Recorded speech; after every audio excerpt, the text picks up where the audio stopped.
When I found my wedding dress missing from my closet 3 days before my ceremony, I never imagined my own sister had sold it to fund her luxury honeymoon in Bali.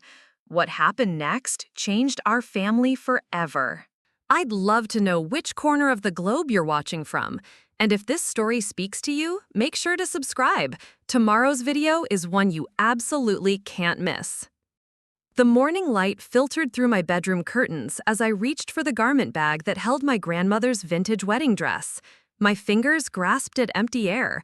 The antique wooden hanger swayed alone in my closet, abandoned and bare.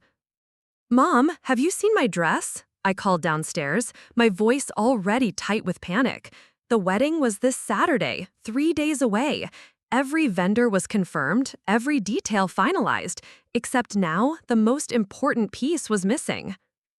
My mother, Patricia, appeared in my doorway with flour-dusted hands and confusion written across her face. "What do you mean, sweetie? It was right there yesterday when we did the final fitting." I pulled every item from my closet, checking behind winter coats and beneath storage boxes. Nothing. The custom preservation bag my grandmother had used to store the 1962 silk organza gown was nowhere to be found. "Maybe your sister borrowed it for something," Mom suggested, though her tone carried uncertainty. You know how she is with vintage clothing. Jessica had always admired the dress. When our grandmother passed 5 years ago, she specifically left it to me in her will, knowing I was the one planning to marry first. Jessica had seemed disappointed but understanding at the time. She was only 24 then, fresh out of college with no serious relationships on the horizon. Now, at 29, she'd just returned from her own wedding in Las Vegas, a spontaneous ceremony with her boyfriend of 8 months, Derek. They'd eloped 2 weeks ago, claiming they wanted something simple and authentic rather than a big traditional wedding. I dialed Jessica's number, pacing my bedroom as it rang. Her voicemail picked up immediately. "Jess, it's me. I can't find Grandma's dress and I'm starting to panic. Please call me back as soon as you get this." An hour passed with no response, then 2 hours. My fiancé, Marcus, arrived around noon to find me sitting on my bedroom floor, surrounded by every piece of clothing I owned, still searching for something that clearly wasn't there. "Hey, what's going on?" He knelt beside me, his dark eyes full of concern. "You look like you've seen a ghost." "The dress is gone, Marcus, completely gone. I've torn apart the entire house." Marcus helped me search every room, every closet, even the basement storage area. We found nothing. By late afternoon, desperation had set in. I called Jessica again, then texted her multiple times. Complete silence. "This isn't like her," I told Marcus as we sat on my front porch, exhausted from searching. "Even when we fight, she always calls back within a few hours." "Maybe she's still on her honeymoon high," Marcus suggested gently. "Didn't they just get back from Vegas? She's probably busy settling in with Derek." But something felt wrong. Jessica had been acting strange for weeks leading up to her sudden elopement. She'd been evasive about her finances, claiming she was figuring things out after losing her marketing job 3 months earlier. She'd moved back in with our parents temporarily, which she'd described as humiliating for someone pushing 30. The next morning brought no word from Jessica, but it did bring an unexpected visitor. Mrs. Henderson from 2 streets knocked on our door. "I hope you don't mind me coming by," she said to my mother, "but I saw this listing online yesterday and thought you should know about it." She handed Mom a printed screenshot from an online marketplace. My heart stopped. There, displayed in perfect lighting against a white backdrop, was my grandmother's wedding dress. The same intricate beadwork, the same pearl buttons, the same delicate lace sleeves I dreamed of wearing since I was 12 years old. "Sold, vintage 1962 wedding dress, $3,200, read the heading. The seller's profile name was Jessica Vintage 22, my sister's birth year. "I remembered you mentioning your daughter's wedding was this weekend," Mrs. Henderson continued, "and I thought it was strange to see what looked like the same dress your family has talked about for years." My mother's face went pale as she stared at the photograph. The listing had been posted 5 days ago and marked as sold just 2 days later, 3 days before my wedding.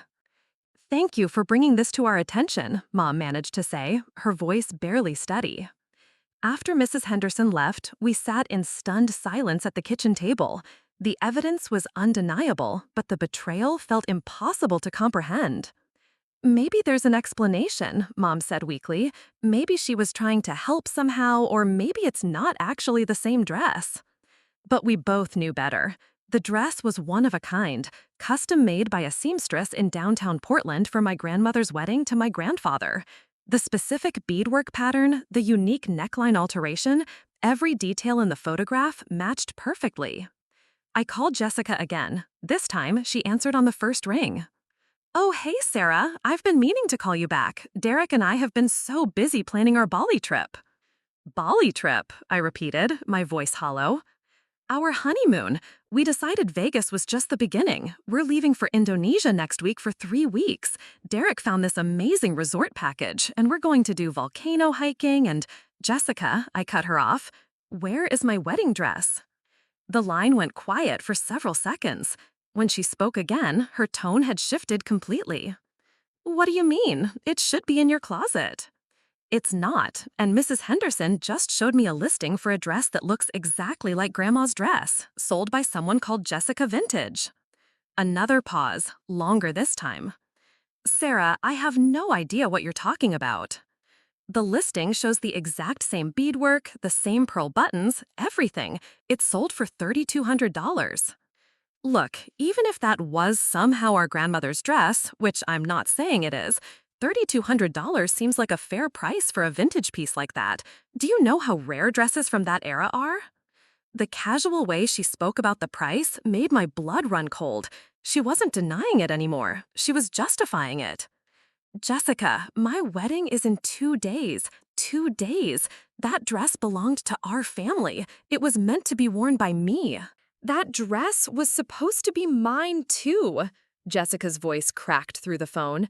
"Grandma always said it would go to whoever got married first, but then suddenly there's this will saying it's specifically yours. How is that fair?" I gripped the phone tighter, my knuckles white. "Because Grandma knew I'd treasure it. She knew I'd been talking about wearing it since I was a kid. You never even mentioned wanting it until after she died." "That's not true. I loved that dress just as much as you did. But I couldn't exactly ask to borrow it for a Vegas wedding, could I? Derek and I needed that money for our real honeymoon, the one that actually matters." "Your wedding doesn't matter less because it was in Vegas, Jess. But stealing from your sister sure as hell makes it less meaningful." My voice was rising despite my attempts to stay calm. "Where's the money now?" "It's already spent. The Bali resort required full payment up front, and Derek put in his half. We're leaving in 5 days." Marcus had been listening from across the kitchen. Now he stepped forward and gently took the phone from my hand. "Jessica, this is Marcus. I need you to understand something. Sarah's wedding is tomorrow. Not next week, not next month, tomorrow. And you've left her without the one thing she's dreamed of wearing since she was 12 years old. She can buy another dress. There are plenty of bridal shops that do rush orders." "With what money?" Marcus's voice remained steady, but I could see the anger building behind his eyes. "We've already paid for everything else. The venue, the catering, the flowers. We don't have $3,000 sitting around for a last-minute dress." "That's not my problem." The line went dead. I stared at my phone, unable to process what had just happened. My sister, the person who helped me through my worst breakup, who'd stood by me when I'd struggled to find my career path, who'd been my maid of honor at my engagement party, had not only stolen from me, but seemed genuinely unbothered by the devastation she'd caused. Mom had been standing in the doorway, listening to the entire conversation. Now she sank into a kitchen chair, looking older than I'd ever seen her. "I need to call your father," she said quietly. "He's going to be devastated." A lot of love and effort went into bringing this story to life. If you're enjoying it, we'd be so grateful if you'd subscribe to our channel. Now, back to where we left off. Dad was on a business trip in Chicago, scheduled to fly back tomorrow morning for the wedding.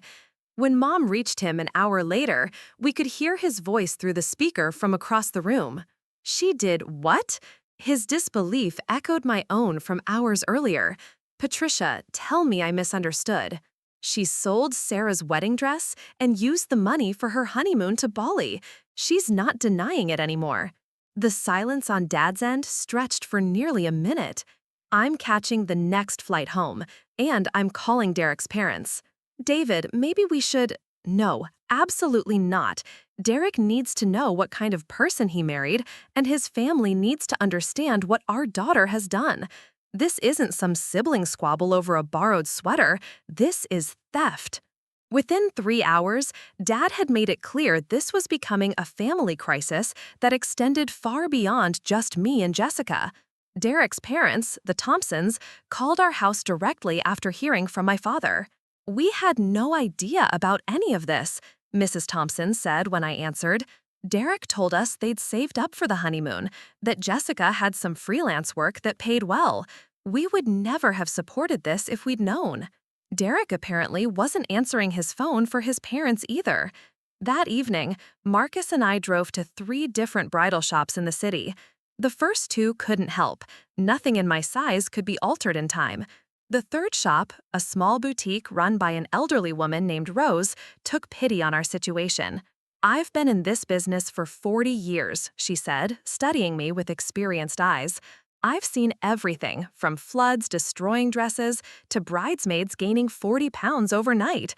Let me see what I can do." Rose pulled out a simple but elegant ivory gown that had been ordered but never picked up 6 months earlier. It was close to my size and, miraculously, suited my style. But it would cost $1,800, money we simply didn't have without going into debt right before starting our married life. "I'll make some calls," Marcus said as we left the boutique. "My parents might be able to help." But I felt sick at the thought of starting our marriage by borrowing money because of my sister's betrayal. That night, I couldn't sleep. I kept thinking about all the times Jessica and I had talked about our future weddings as teenagers, how we'd planned to be each other's maids of honor, how she'd promised to help me into Grandma's dress on my wedding day. The betrayal cut deeper than the financial stress or even the missing dress. It was the complete destruction of trust with someone I'd considered my closest friend. Around midnight, my phone buzzed with a text from Derek. "Just found out what Jessica did. I'm horrified. Had no idea where the money came from. Can we talk tomorrow?"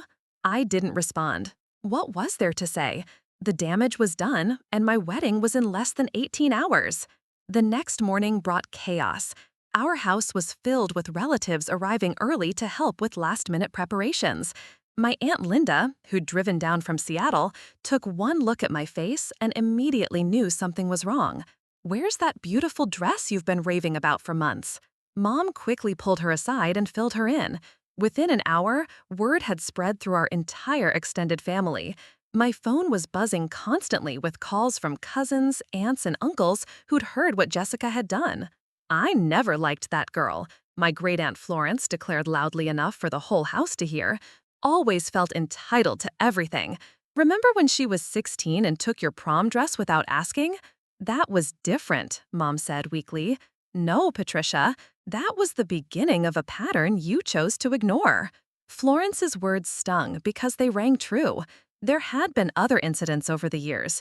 Jessica borrowing my car and returning it nearly empty of gas, using my credit card for emergencies that were actually shopping trips, taking expensive jewelry I'd inherited from our grandmother without asking. Each time, she'd had an excuse, and each time, our parents had smoothed things over in the name of family harmony. By noon, the house was in controlled chaos as everyone prepared to leave for the church. I stood in front of my bedroom mirror wearing the simple ivory dress Marcus's parents had insisted on buying for me that morning. It was beautiful, and I was grateful, but it wasn't the dress I dreamed of wearing. It wasn't the dress that connected me to my grandmother, to our family history, to the one who taught me that true love was worth waiting for. Marcus appeared in my doorway, devastatingly handsome in his black tuxedo. "You look incredible," he said softly. "I look like I'm wearing someone else's dress because I am." "You look like the woman I'm about to marry. That's all that matters to me." His words were exactly what I needed to hear, but they couldn't erase the hollow feeling in my chest. As we prepared to leave for the church, I caught myself checking my phone one more time, hoping for some miracle, an apology from Jessica, a solution to fix anything, anything that might restore what had been lost. Instead, I found a social media notification. Jessica had posted a photo from the airport with Derek, both of them grinning as they held boarding passes for their flight to Indonesia. The caption read, "Finally heading to paradise. Sometimes the best things in life require a little sacrifice. Hashtag Bali honeymoon, hashtag no regrets." The ceremony was perfect despite everything. Standing at the altar with Marcus, surrounded by everyone we loved, I almost forgot about the missing dress and my absent sister. Almost.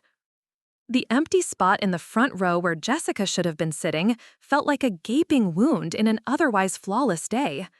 Several guests approached me afterward, asking where she was, forcing me to give vague explanations about last-minute travel plans. Our photographer, thankfully, was a professional who knew how to work around family drama. She captured beautiful moments without drawing attention to who wasn't there. But I knew that years from now, looking through our wedding album, I'd always notice Jessica's absence. The reception was in full swing when my phone, tucked away in Marcus's jacket pocket, started buzzing incessantly. He discreetly checked it during our first dance and whispered in my ear, "It's your dad. He says it's urgent." We slipped away from the dance floor to a quiet corner of the venue. Dad's face was grim as he approached us with his phone in hand. "I just got off the phone with Derek's father. There's been a development." My stomach dropped. What kind of development? Derek called his parents from the airport in Bali. Apparently, Jessica's been lying about more than just the dress. The resort she booked doesn't exist. Marcus and I exchanged confused glances. What do you mean it doesn't exist? It was a scam website. She paid $3,200 to fraudsters. They're stranded at the airport in Denpasar with no hotel reservation, no tour bookings, and no way to get their money back. Derek is furious because he'd already put his savings into what he thought was his half of the trip. The irony was so sharp it almost made me laugh. Almost. So they're stuck in Indonesia with no place to stay? Derek's parents are trying to wire them money for a flight home, but the earliest they can get out is Monday. They'll have to find somewhere cheap to stay for 3 days, assuming they can even afford it. Part of me wanted to feel vindicated, but mostly I just felt empty. Jessica's selfishness had backfired spectacularly, but it didn't undo what she'd done to me. My grandmother's dress was still gone, sold to some stranger who probably had no idea of its sentimental value. The rest of our wedding celebration continued beautifully, but that conversation cast a shadow over what should have been the happiest day of my life. Every time someone congratulated us or made a toast, I found myself thinking about Jessica sitting in some airport hotel in Bali, finally facing consequences for her actions. Marcus and I left for our honeymoon in Napa Valley the next morning. We'd chosen something simple and close to home, partly because we couldn't afford anything elaborate after all the wedding expenses. The contrast with Jessica's grand Bali plans wasn't lost on me. On our second day in wine country, Marcus's phone rang while we were having breakfast at a cute cafe overlooking the vineyards. It was his mother. "I'm so sorry to bother you on your honeymoon, but there's something you need to know. Derek's been calling everyone in both families trying to get money to extend their stay in Indonesia." Marcus put the phone on speaker so I could hear. "What do you mean to extend their stay? I thought they were desperate to come home." Apparently, Jessica convinced him that they should try to salvage the honeymoon somehow. She found some budget hostel and is telling Derek they can still have a romantic trip if they just get creative. But Derek is running out of money and starting to panic. The audacity was breathtaking. Even stranded in a foreign country with no money and a furious new husband, Jessica was still trying to manipulate the situation to get what she wanted. Derek called his brother for a loan, then his cousin, then his grandfather. When they all said no, he started reaching out to your family members. He called your parents this morning asking if they could wire money for emergency expenses. Dad had apparently told Derek exactly what he could do with his emergency expenses. The thing is, Marcus's mother continued, Derek's starting to realize what kind of person he married. His parents said he sounded completely different on the phone yesterday, defeated, like he was finally seeing Jessica clearly for the first time. After the call ended, Marcus and I sat in silence for several minutes, watching tourists wander through the vineyard rows. "Do you feel bad for them?" he asked finally. I considered the question seriously. I feel bad for Derek. He got caught up in Jessica's web of lies and manipulation. But Jessica, she made her choices. She knew exactly what she was doing when she sold that dress. Over the next few days, we tried to focus on enjoying our honeymoon, but updates from home kept trickling in. Derek's family had refused to send more money. Jessica's former roommate posted on social media about Jessica owing her 3 months of back rent. Even some of Jessica's old college friends were sharing stories about loans they'd never gotten back, expensive items that had mysteriously disappeared after Jessica visited. It seemed like everyone who'd ever trusted Jessica was finally comparing notes and realizing they'd all been taken advantage of in different ways. The most revealing call came from my cousin Emma on our last day in Napa. She'd been Jessica's roommate 2 years ago and had remained neutral during family conflicts, but now she had something to say. I never told anyone this because I thought it was just between us girls, but Jessica tried to sell some of my jewelry while we were living together. I caught her photographing my grandmother's ring collection and posting them on the same marketplace where she sold your dress. Are you serious? Dead serious. When I confronted her, she claimed she was just getting them appraised for insurance purposes, but the listings were already up with price tags. I made her take them down, but I should have told someone then. I feel terrible that I didn't warn you. Emma's revelation painted a picture of Jessica as someone who'd been systematically stealing from and manipulating people for years. The wedding dress wasn't an isolated incident or a moment of desperation. It was part of a pattern. There's something else, Emma continued. I heard from Derek's sister that they did eventually make it home yesterday, but Derek moved out of their apartment the same day. He's staying with his parents and talking to a lawyer about annulment. When Marcus and I returned from our honeymoon, we found our house filled with wedding gifts and flowers, but also with family members who wanted to fill us in on everything that had happened while we were gone. Derek had indeed moved out and was pursuing annulment based on fraud, specifically Jessica's lies about their financial situation and her theft of family property. His lawyer apparently thought he had a strong case, since the marriage was so new and the deception so extensive. Jessica, meanwhile, had moved back in with our parents, but wasn't speaking to anyone, except to demand that they stop trying to control her life. She'd refused to explain where the rest of the money from the dress had gone, since the fake resort had only cost $3,200 and the dress had sold for the same amount. She claims she doesn't have any money left, Mom told us wearily. Says she spent it all on the trip and has nothing to show for it, but that doesn't add up mathematically. Dad looked exhausted. We've told her she has 1 week to find somewhere else to live. We can't have her in the house anymore. The lies, the manipulation, the complete lack of accountability, we're done enabling it. It was jarring to hear my parents, who'd always made excuses for Jessica's behavior, finally setting boundaries. But I could see the toll this whole situation had taken on them. They looked older, sadder, like they were grieving the daughter they thought they knew. Has she said anything about the dress? About what happened to it? She claims she doesn't remember who bought it, says she just wanted to get rid of it quickly and didn't keep track of the buyer information. Mom's voice was flat with disbelief. But the marketplace keeps records of all transactions. She could get that information if she wanted to. The truth was becoming crystal clear. Jessica had no intention of making this right. She wasn't sorry, she wasn't planning to help recover the dress, and she wasn't going to take responsibility for the devastation she'd caused. She was going to continue playing the victim and expecting everyone else to clean up her mess. But for the first time in years, it seemed like people were finally refusing to do exactly that. 2 weeks after our return from Napa Valley, I received an unexpected phone call that would change everything. The voice on the other end was elderly, refined, and completely unfamiliar. "Is this Sarah Martinez? I believe I have something that belongs to you."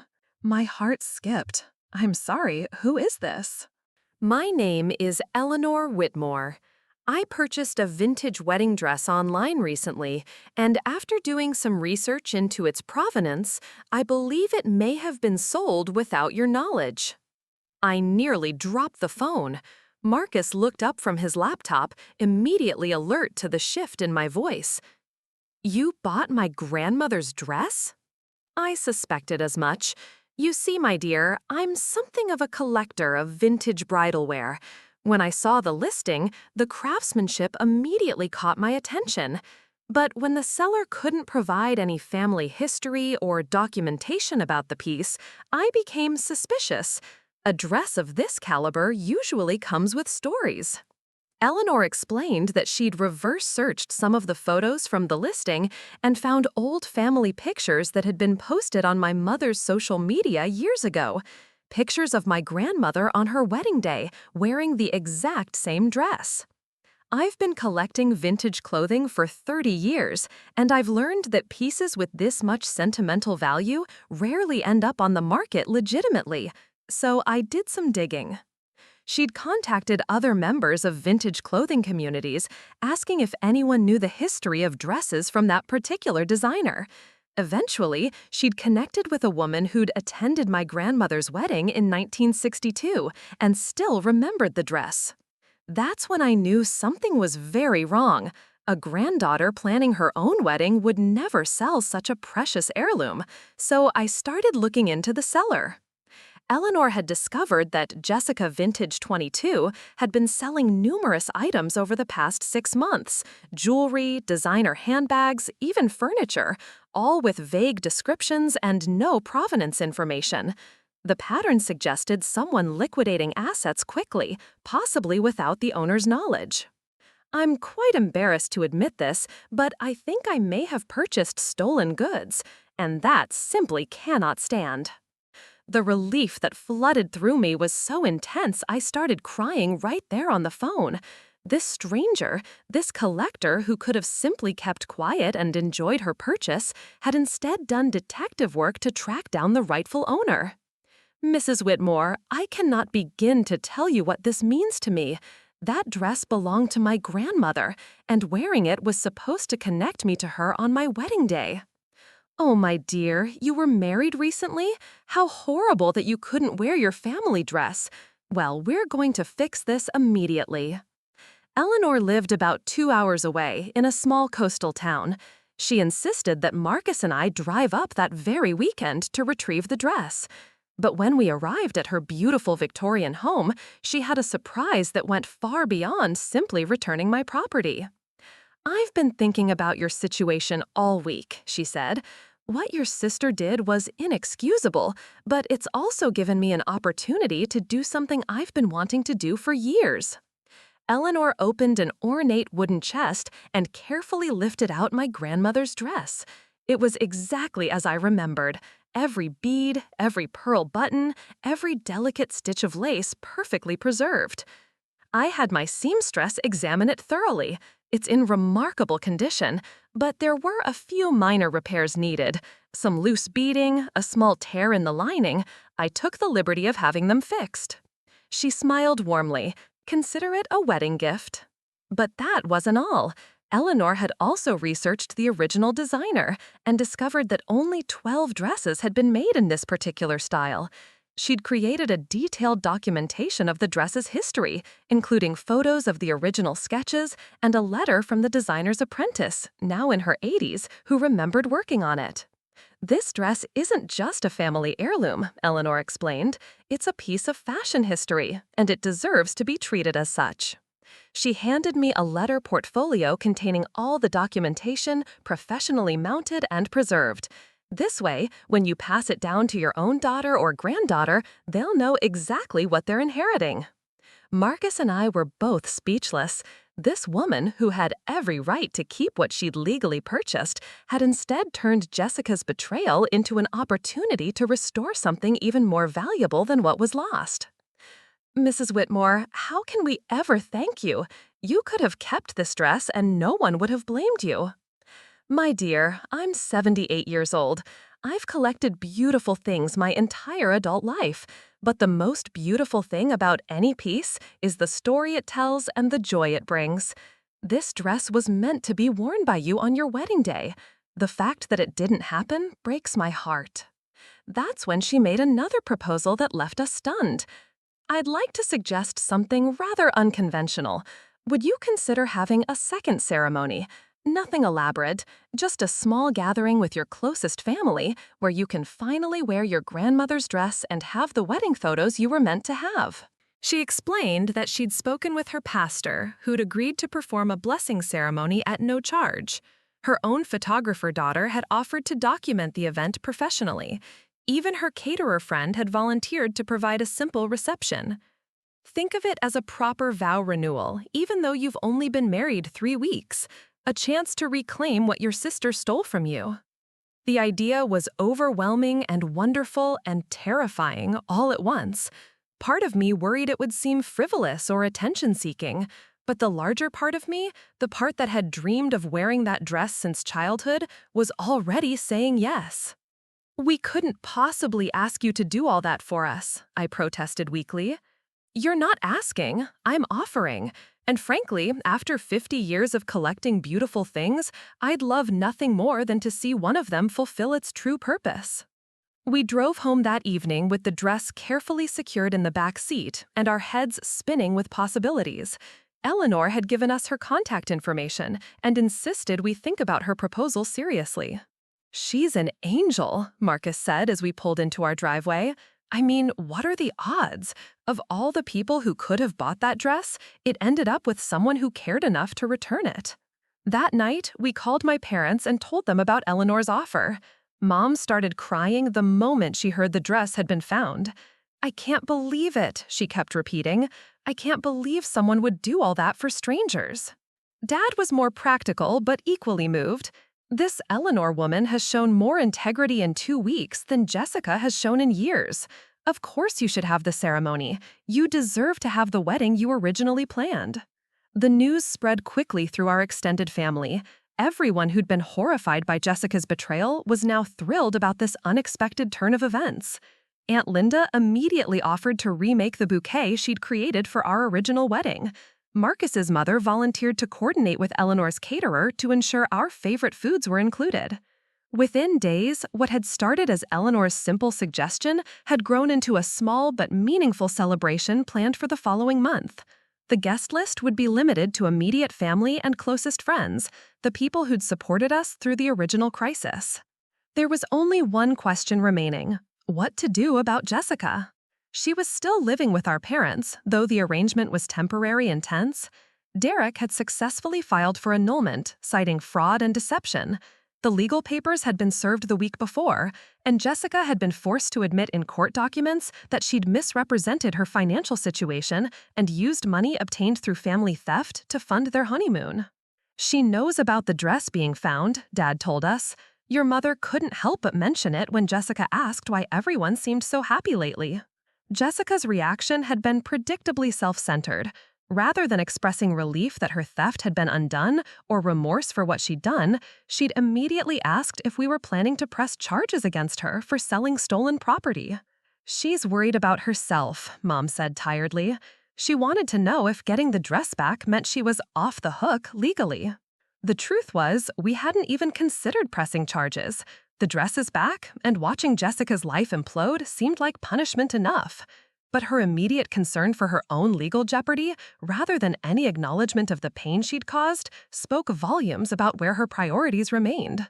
Are you planning to invite her to the ceremony? Mom asked, hesitantly. It was the question I'd been dreading. Jessica was still my sister, despite everything.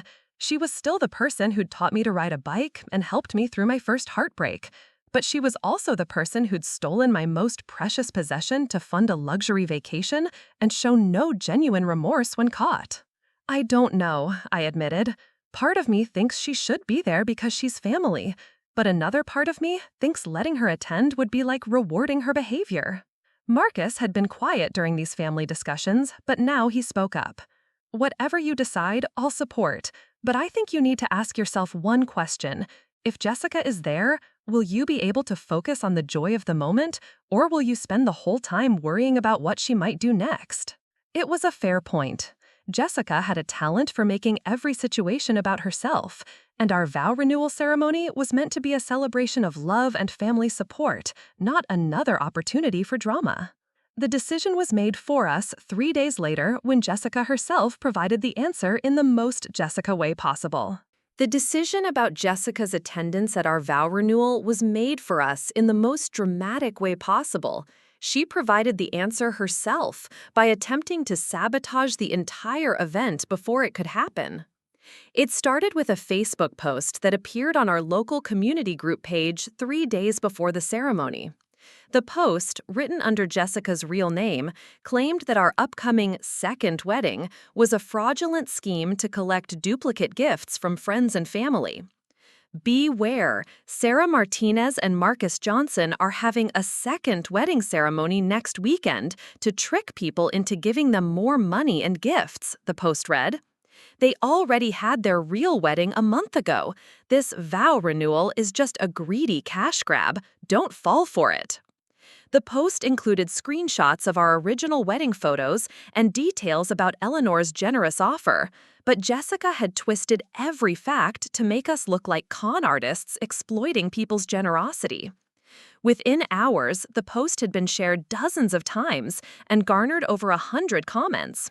Most people who knew us immediately recognized it as vindictive nonsense, but some members of the broader community began questioning our motives. My phone started buzzing with calls from confused relatives and friends who'd seen the post or heard about it secondhand. Eleanor herself called, deeply upset that her kind gesture was being portrayed as part of some elaborate scam. "My dear, I'm so sorry you're dealing with this," she said, her usually calm voice shaking with anger. "I've reported the post to Facebook as harassment, but I'm not sure how quickly they'll act." The worst part wasn't the public humiliation. It was realizing that Jessica had been gathering information about our plans specifically to use against us. She'd apparently been listening to Mom and Dad's phone conversations, reading text messages left on kitchen counters, and collecting details about Eleanor's involvement so she could weaponize them later. "She's been playing detective for weeks," Dad told us when we confronted him about the security breach. "We thought she was just being nosy, but she was actually building a case to destroy your ceremony." Mom was devastated. I mentioned Eleanor's photographer daughter in passing conversation, thinking Jessica wasn't even listening. She used that detail in her post to make it sound like we'd hired expensive vendors and were lying about the costs. But Jessica wasn't finished. The Facebook post was just the opening salvo in what became a coordinated campaign of harassment. She called Eleanor directly, pretending to be a concerned family member, and told her that we were actually planning to sell the dress again after the ceremony. Eleanor, confused and upset, called us immediately to ask if this was true. "Of course it's not true," I told her, fighting back tears of frustration. "Mrs. Whitmore, you've seen how much this dress means to me. Jessica is lying because she can't stand that something good came from her terrible actions." Eleanor believed us, but the damage was done. Jessica had managed to plant seeds of doubt and turn our magical week of preparation into a stress-filled nightmare of damage control. Next, Jessica contacted the small local newspaper that had planned to do a human interest story about Eleanor's generous return of the dress. She told them that the whole story was fabricated for publicity and threatened to expose them for printing fake news if they published the article. The confused editor called Eleanor to verify the story, putting her in the uncomfortable position of having to defend her own generosity and our family's integrity to strangers.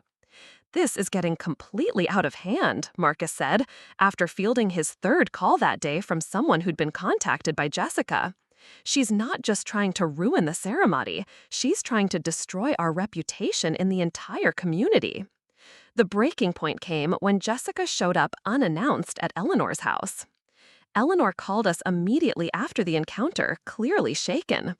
Jessica had driven the 2 hours to the coastal town and appeared on Eleanor's doorstep, demanding to inspect the dress to ensure it was really the one she'd sold.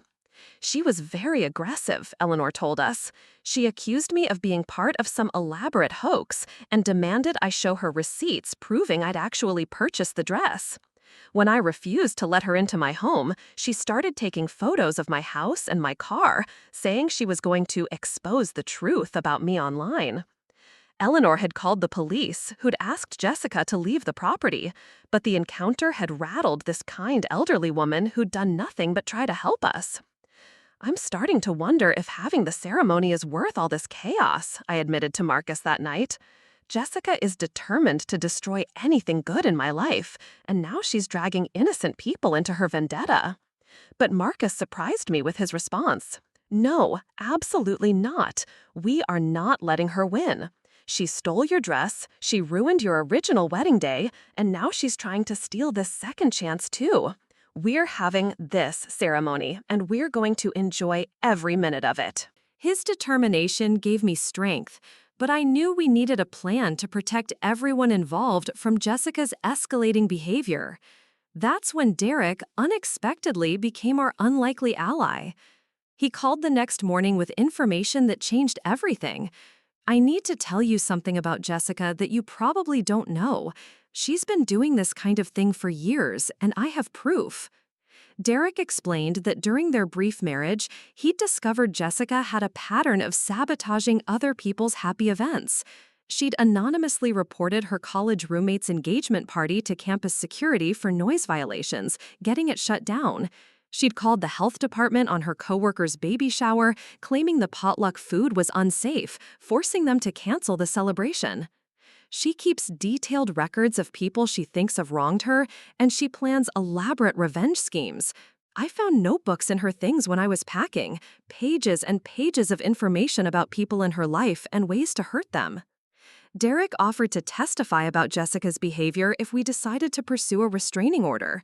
More importantly, he had screenshots of text conversations where Jessica had admitted to him that she was intentionally trying to ruin our vow renewal because she couldn't stand seeing us happy after getting away with having her punished for the dress theft. She told me that if she couldn't have a perfect wedding, then you shouldn't get to have 2 chances at one either. She's obsessed with the idea that life isn't fair to her while being too generous to you. Armed with Derek's evidence and documentation of Jessica's harassment campaign, we consulted with a lawyer. The attorney confirmed that Jessica's behavior constituted harassment and possibly stalking, given that she'd traveled to Eleanor's home and was systematically contacting people in our lives with false information. You have grounds for a restraining order, the lawyer told us, and given the escalating nature of her behavior, I'd recommend filing sooner rather than later. The decision felt momentous.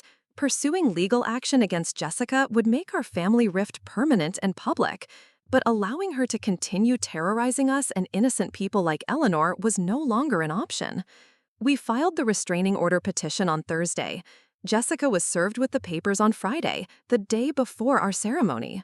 Her response was swift and predictable. She called our house screaming about how we were destroying the family and making her look like a criminal. She threatened to show up at the ceremony anyway and tell everyone the truth about what kind of people we really were. "You can't stop me from going to a public place," she screamed at Dad over the phone. "I'll be there, and I'll make sure everyone knows what liars you all are." That threat prompted an emergency call to the local police department. The officer we spoke with was familiar with restraining order violations and took Jessica's threat seriously. "If she shows up at your event after being served with papers, that's automatic contempt of court," Officer Martinez explained. "We'll have someone in the area tomorrow who can respond quickly if needed." The night before our vow renewal, I lay awake, wondering how something that started as such a beautiful gesture had turned into this nightmare of legal proceedings and police involvement. Eleanor's generous offer to help us reclaim our special moment had instead become the catalyst for Jessica's most destructive behavior yet. But as I held my grandmother's dress, finally back where it belonged, carefully restored and documented, I realized something important. Jessica's campaign of destruction had actually revealed the true character of everyone involved. Eleanor's kindness had never wavered despite being attacked. Our extended family had rallied around us stronger than ever. Derek had found the courage to speak the truth about Jessica's behavior. Even strangers in our community had seen through Jessica's lies and supported us. Jessica's cruelty had inadvertently shown us exactly who our real family was, and she wasn't part of it anymore. The morning of our vow renewal dawned crisp and clear, with golden sunlight streaming through the windows of Eleanor's guest cottage where I was getting ready. Despite all of Jessica's attempts at sabotage, the day had arrived, and it felt nothing short of miraculous. Eleanor had insisted we spend the night before the ceremony at her home, both to ensure we could get ready in peace and to provide an extra layer of security. Her property was private and gated, making it impossible for Jessica to stage any last-minute disruptions. "Are you ready to see yourself as a bride the way it was always meant to be?" Eleanor asked softly as she helped me into my grandmother's dress. The moment the silk touched my skin, I felt a connection to my grandmother that brought tears to my eyes. The dress fit perfectly after Eleanor's seamstress had made minor adjustments. Every bead caught the morning light, and the delicate lace felt like a blessing against my arms. "She would be so proud," I whispered, looking at myself in Eleanor's antique mirror. "She is proud," Eleanor corrected gently. "I can feel her presence in this room." This dress was meant to be worn on a day filled with love and family support, and that's exactly what today is. Eleanor's photographer daughter, Catherine, had arrived early to capture getting ready photos. Unlike our original wedding day, where I'd felt rushed and stressed about the missing dress, today felt peaceful and intentional. Every moment was being savored. Marcus was getting ready at the small church with his groomsmen, his brother, and our two closest friends who'd flown in specifically for this ceremony. According to Catherine, who'd checked on them earlier, the men were all moved by the significance of what we were doing. "Your husband keeps saying this feels more meaningful than your original wedding," she reported with a smile. "He says it's like you're choosing each other all over again, but this time with full knowledge of what you can overcome together." At 10:30, we received the call we'd been hoping for. Officer Martinez contacted Eleanor to confirm that Jessica had been spotted at a coffee shop 20 miles away with Derek's former roommate. She wasn't headed toward the church, and there were no signs she planned to violate the restraining order. "She's complaining loudly to anyone who'll listen about how unfair her life is, but she's not making any moves toward your event," the officer reported. "We'll continue monitoring, but it looks like she's decided not to risk jail time." The relief was enormous. Our families could focus on celebration instead of watching for potential drama. The ceremony itself was everything I dreamed of and more. Eleanor's church was a small stone building overlooking the ocean, with stained glass windows that painted rainbow patterns across the wooden pews. Only 30 people were in attendance: immediate family, closest friends, and a few of Eleanor's friends who'd become invested in our story. But what made it truly special wasn't the intimate setting or even finally wearing my grandmother's dress. It was the intentionality of every word spoken and every promise renewed. Pastor Williams, who'd known Eleanor for decades, had crafted a ceremony that acknowledged both our journey and the specific trials we'd overcome. He spoke about how love isn't just tested by big life challenges, like illness or career changes, but also by the smaller betrayals that can either drive couples apart or bind them closer together. Sarah and Marcus have learned in just a few short weeks that their strongest support comes from each other, he said. They've discovered that family isn't always defined by blood, but by who shows up when life gets difficult. When it came time to exchange our vows again, Marcus had prepared something that made me cry in the best possible way. "Sarah, when I married you 6 weeks ago, I thought I was getting a beautiful, intelligent, amazing wife. What I actually got was a partner who shows me every day what integrity looks like. Watching you handle your sister's betrayal with grace while still standing up for yourself taught me what real strength is. I'm not just renewing my promise to love you, I'm promising to keep learning from you how to be a better person." My own vows focused on gratitude, not just for Marcus, but for the unexpected angels like Eleanor who'd appeared when we needed them most. This dress represents 4 generations of women who believed in lasting love, I said, touching the delicate beadwork. Today, I'm wearing it not just as a symbol of my connection to my grandmother, but as a promise that Marcus and I will build the kind of marriage that creates its own legacy of love and loyalty. There wasn't a dry eye in the small sanctuary, including my own. The reception was held in Eleanor's garden, with fairy lights strung between oak trees and tables set with her grandmother's china. It felt like a celebration of family in the truest sense, not the family we're born into, the family we choose and create. Derek arrived unexpectedly during the reception, having driven up from the city with a wedding gift that left us speechless. He'd somehow tracked down the original designer sketches for my grandmother's dress through an antique textile dealer in Portland. I figured since that dress has caused so much chaos, maybe it deserved some additional honor, he said, presenting us with the framed sketches. These belong with the dress and with people who understand what family heirlooms really mean. Derek looked healthier than I'd seen him in months. The stress lines around his eyes had faded, and he carried himself with new confidence. "How are you doing with everything?" Marcus asked him privately. Honestly, getting away from Jessica was the best thing that ever happened to me. I didn't realize how much of my energy was going toward managing her chaos until I stopped having to do it. Derek paused. "I feel terrible about what she did to you both, but I'm grateful it happened before we had kids or bought property together. I could have wasted years of my life trying to fix someone who doesn't want to be fixed." As the afternoon wore on, we received updates about Jessica's activities through Officer Martinez, who'd remained in contact throughout the day. She'd apparently spent most of Saturday posting long, rambling social media rants about how some people get everything handed to them while others have to fight for scraps. Her posts were becoming increasingly erratic and disconnected from reality. She'd started claiming that our parents had always favored me, that Derek had conspired with us to frame her, and that Eleanor was actually a wealthy socialite who collected people as charity projects. "She's creating an entirely alternate version of events where she's the victim of some massive conspiracy," Derek observed after reading some of her posts. "It's actually kind of scary how detached from reality she's become." Mom and Dad had made the difficult decision not to respond to any of Jessica's social media attacks.